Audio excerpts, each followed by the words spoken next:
साथियों नमस्कार। मैं राम प्रताप सिंह कुशवाहा और आप सुन रहे हैं आज का विचार, आज का समाचार और आज का मंथन का विशेष प्रोग्राम। आज का सबसे बड़ा समाचार ये है कि प्रभु श्री राम लला जी के विराजमान होने की सालगिरह आ गई है 22 जनवरी। लेकिन आपको ये भी बता दें कि सनातन व्यवस्था में जो साल का वो माना जाता है वो तिथिवार माना जाता है, क्योंकि हम प्रकृति के अनुसार चलते हैं, नेचर के अनुसार चलते हैं। हमको कोई ये नहीं कि घड़ी 1 मिनट पीछे करना पड़े। जैसे लंदन में जो सुपर वॉच है उसको साल में एक बार पीछे करना पड़ती है, तो वो मानव क्रिया है। लेकिन सनातन व्यवस्था में मानव क्रिया नहीं है। आपको अगर सत्य जानना है तो भगवान प्रभु श्री राम जी 7,000 या 8,000 साल पहले जब पैदा हुए थे, उसकी ग्रह नक्षत्र आज निकलवा लीजिए तो वो समय और सब एक एक सेंट मिनट का वो निकल आएगा कि जन्म उनका कब हुआ था, किस दशा में हुआ था।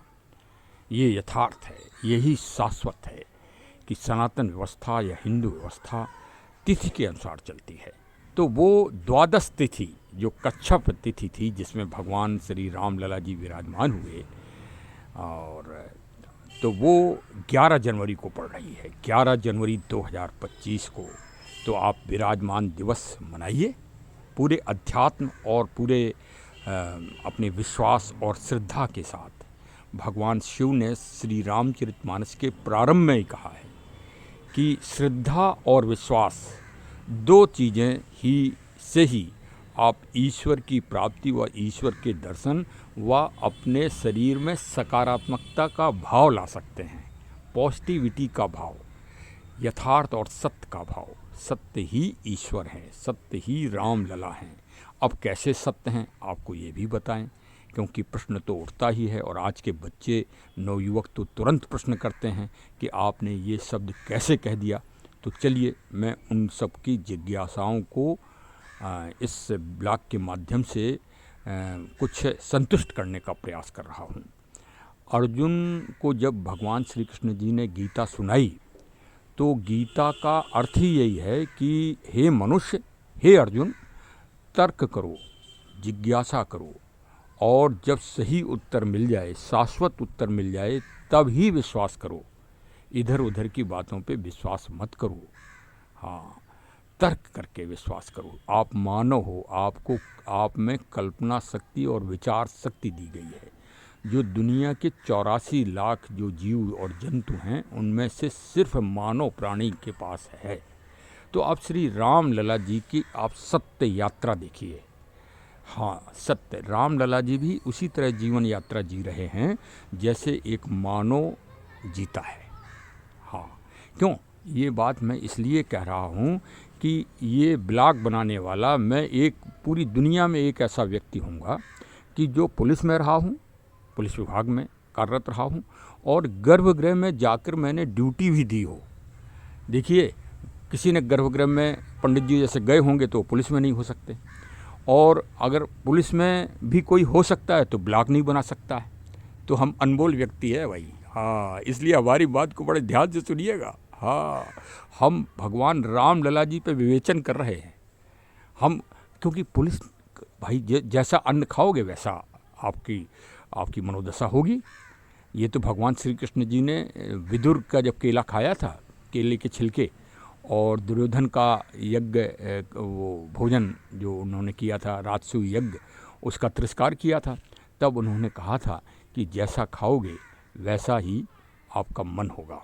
और पूज्य श्री गुरु नानक देव जी ने भी यही दृष्टांत रखा था। जब एक गरीब की रोटी उन्होंने खाई और एक अमीर आदमी की रोटी नहीं खाई तो उनके भक्तों ने पूछा कि ऐसा आप क्यों कर रहे हो गुरुदेव जी। तो उन्होंने उस रोटी को अपनी मुट्ठी से दबा कर दिखाया था। तो जो सेठ साहूकार जी की रोटी थी उससे खून गिर रहा था। तो अब सत्य तो सत्य ही है। देखिए, प्रभु श्री राम लला जी का जो विध्वंस हुआ था वो 21 मार्च या 22 मार्च 1528 में हुआ था। आक्रांताओं ने किया था। हम हिंदू मुस्लिम सिख ईसाई में क्यों बांटें किसी को? आक्रांता तो आक्रांता ही होता है, उसकी ना कोई जाति है, ना कोई धर्म है, ना कोई संप्रदाय है। वो तो मतलब सिर्फ विध्वंस करने के लिए उनकी मनोदशा है।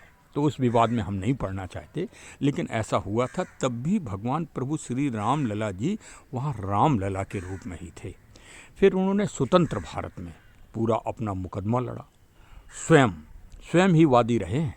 हाँ, श्री राम लला जी अपने साक्ष्य दिए। माननीय जज महोदय सुप्रीम कोर्ट या लोअर कोर्ट या जहाँ भी वो रहे, तो एक तरह से वो स्वयं पेश हुए प्रतिदिन, प्रति तारीख में। राम लला आवाज़ लगती थी, राम लला बनाम फला फला हाजिर हों, भगवान पहुंच जाते थे राम लला के रूप में। भगवान भाई हनुमान जी तो वायु पुत्र हैं, तो वायु के रूप में भी पहुंच जाते हैं, हम लोग देख नहीं पाते हैं। गीता में भी भगवान श्री कृष्ण जी कहा कि हे अर्जुन, आप इन अपनी नंगी आँखों से नहीं देख पाओगे हमको, ये दिव्य आँख लो। अब भाई कितना गूढ़ रहस्य है, कितना गूढ़ रहस्य है गीता में, कितना महागूढ़ रहस्य प्रभु रामचरितमानस में है। अनमोल हैं ये ग्रंथ दुनिया के। हाँ, और बताइए कैसा धारा 30 संविधान कितना निम्न स्तर का है, जो इस महान शिक्षा को स्कूलों में पढ़ाने के लिए वर्जित करता है। हमारे पूर्वज क्या एकदम मतलब दुष्टता की हद पार कर दी थी क्या उन्होंने? हाँ, इतने बड़े ज्ञान को बताइए सार्वजनिक क्षेत्र बच्चों से दूर कर दिया। धारा 30, अरे धारा 30 का तो इतना बड़ा आंदोलन करके इसका विरोध करना चाहिए कि आज से ये विरोध चालू हो जाना चाहिए। हाँ, तीव्र विरोध होना चाहिए पूरे देश में।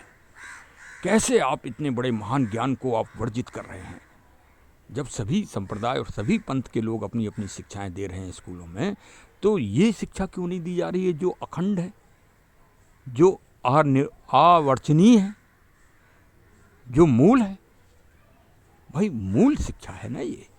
तो खैर चलिए, अब फिर रामलला पे आने दीजिए भाई, नहीं तो फिर ये हो जाएगा कि भटक गए अब। हाँ, तो प्रभु श्री रामलला जी ने अपना मुकदमा लड़ा, और अपने मुकदमा लड़ने के बाद देखिए जब वो विराजमान हुए 22 जनवरी को, तो हमारे चारों शंकराचार्य जी कोई नहीं गए वहाँ। हम शंकराचार्य जी की बुराई नहीं करना चाह रहे, ना हमारा ऐसा उद्देश्य है। और उन्होंने कहा कि परिणाम बहुत बुरा होगा और ये गलत रूप से स्थापित हो रहे हैं। अरे प्रभु जी, अरे भाई पूज्य शंकराचार्य जी, जब रामलला जी चाह रहे थे तो राजा दशरथ जी नहीं रोक पाए उनको, वशिष्ठ और विश्वामित्र जी नहीं रोक पाए वनवास को, तो आप उनके विराजमान दिवस को कैसे रोक सकते थे? कैसे रोक सकते थे? कह मुनीस हिमवंत सुन जो विदे लिखा लीलार, देव दरुज डर डाग मुन को न मैं टनहार। आज आपको अगर इसकी अनुभूति ना हो रही हो, जो अभी कई तथाकथित राजनेता भी दर्शन करने नहीं गए हैं, वो सोच रहे हैं कि हमारे बहुमत वाला सत्ता वाला मतदाता हमसे नाराज़ हो जाएगा। कितनी संकीर्ण विचारधारा है। अरे अर्जुन, तुम बहुत श्रेष्ठ थे, तुमने एक ही मिनट में योगेश्वर भगवान श्री कृष्ण को अपने पाले में कर लिया, और दुर्योधन मूर्खता में और अहंकार में लगा रहा। ये विपक्ष के नेताओं, आप कहीं वही तो नहीं हो रहे हो, महाभारत के पात्र दुर्योधन तो नहीं बन रहे हो। हाँ, मैं कबीरा खड़ा बाजार में सबकी मांगे खैर, ना काहू से दोस्ती ना काहू से बैर। हमारा ये सिद्धांत है, किसी को बुरा लगे या अच्छा लगे, क्योंकि हम जो विवेचन करते हैं वो रामचरितमानस और गीता जी, पावन गीता जी को आधार बनाकर करते हैं। इसलिए हमारा कोई उद्देश्य नहीं, ना हम किसी को नीचा दिखाना चाहते हैं। हम सत्य और सार्वभौमिक बोलने का प्रयास करते हैं, और किसी को अगर कष्ट हो या खेद हो तो मैं उसके लिए क्षमा प्रार्थी हूँ। लेकिन सत्य तो बोलना ही चाहिए, सत्य ही विजेता होता है। अब देखिए श्री रामलला जी इसके प्रमाण हैं। देखिए, चीन ने भारत की कुछ ज़मीन पर अवैध रूप से प्रयास किया था, तो श्री रामलला जी के विराजमान होने के बाद वह अंतर्राष्ट्रीय स्तर पर समझौता करते हुए और शर्तों के आधार पर वापस हो गया। तो एक तो ये बहुत बड़ा कार्य हुआ, इससे देश का गर्व ऊंचा हुआ, और देश आजकल प्रतिदिन कोई ना कोई नई मिसाइल छोड़कर शक्तिशाली हो रहा है।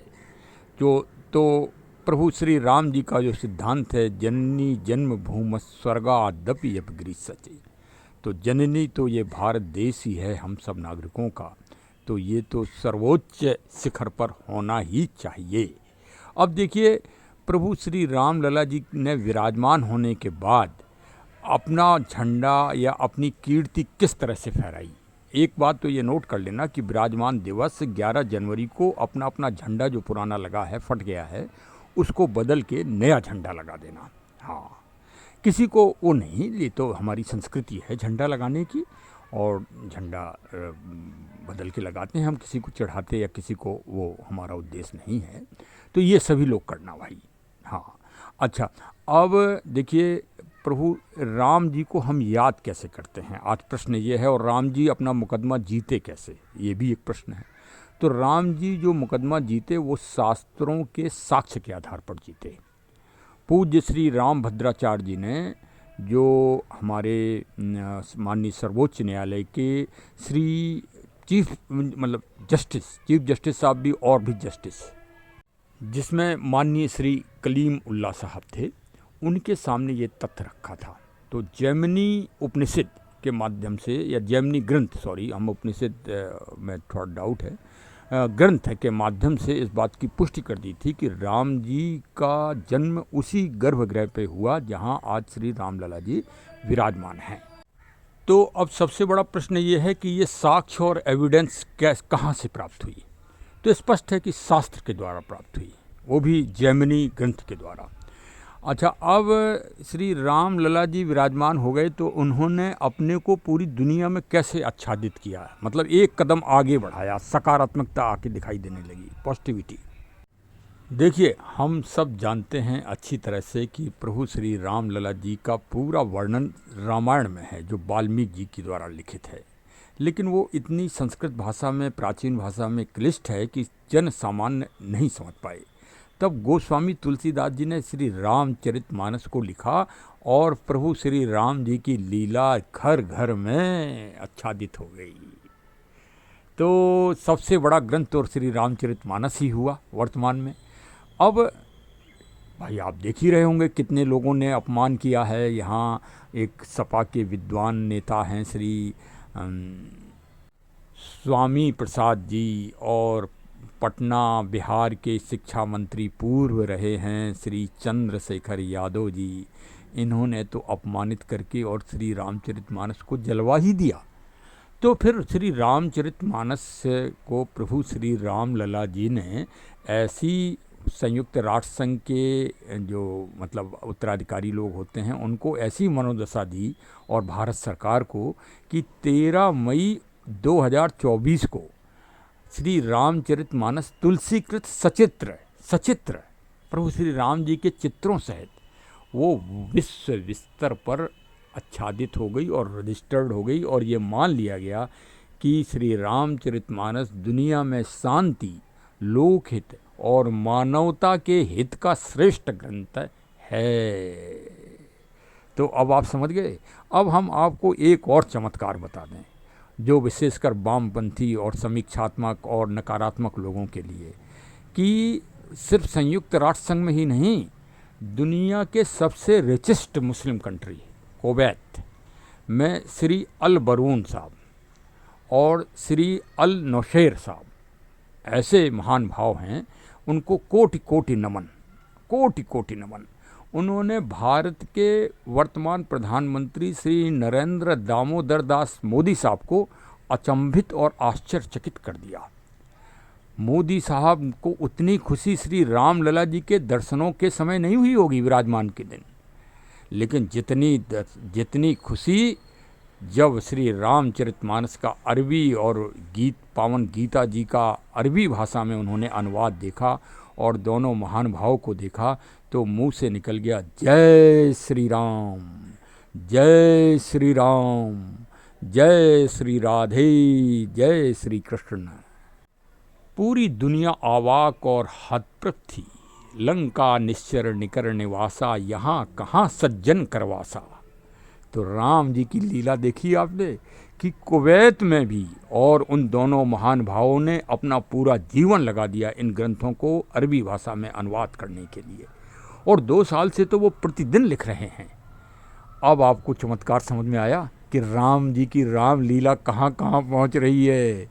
अरे इंडोनेशिया, जकार्ता, फिलीपींस, यहाँ तो राजधर्म बन गया है श्री राम जी की लीला। तो राम जी की लीला को से हम और आप भी जुड़ें। राम जी की लीला नहीं, वही सत्य लीला है, वो सत्य यात्रा है, वो अखंड यात्रा है। वो ना कोई आक्रमणकारी समाप्त कर सकता है, ना कोई दुष्ट समाप्त कर सकता है, ना रावण राक्षस समाप्त कर सकता है। रावण राक्षस के नीचे ही विभीषण जी राम नाम कहते रहे, राम नाम कहते रहे और भगवान से मिल गए। तो चलिए अब और आप भी अयोध्या चलते हैं और राम जी से मिल लेते हैं 11 तारीख को। खैर वहाँ बहुत भीड़ होगी। आप अपने अपने घर में ही भगवान प्रभु श्री राम लला जी का भजन कीर्तन करें और झंडे को आच्छादित करें। अपने जो भी आपका महल है, जो आपकी कुटिया है, जो आपकी पंचकुटी है, वहीं पर एक झंडा अवश्य लगाएं। बहुत बहुत धन्यवाद। हमारे चैनल को सब्सक्राइब न किया हो तो सब्सक्राइब कर लें। हमारे चैनल में कुछ आपको इसी तरह से अकल्पनीय और अखंडनीय और सत्य विवरण मिलता ही रहेगा। मिलने जुलने वालों को अवश्य फॉरवर्ड करें, जिससे 11 तारीख को हमारा ब्लॉग भी दुनिया में एक रिकॉर्ड बना दे। हाँ, ये सत्य का रिकॉर्ड होगा। श्री राम लला जी की जय हो, जय हो। हर हर हर हर महादेव। अब देश के नाम, जय हिंद, जय हिंद, जय हिंद। हमें राष्ट्र और देश को अखंड बनाना है और शिखर पर पहुंचाना है। ये सब हम भारतीयों का भी दृढ़ संकल्प होना चाहिए। जय हिंद। चरे वेति, चरे वेति, चरे वेति।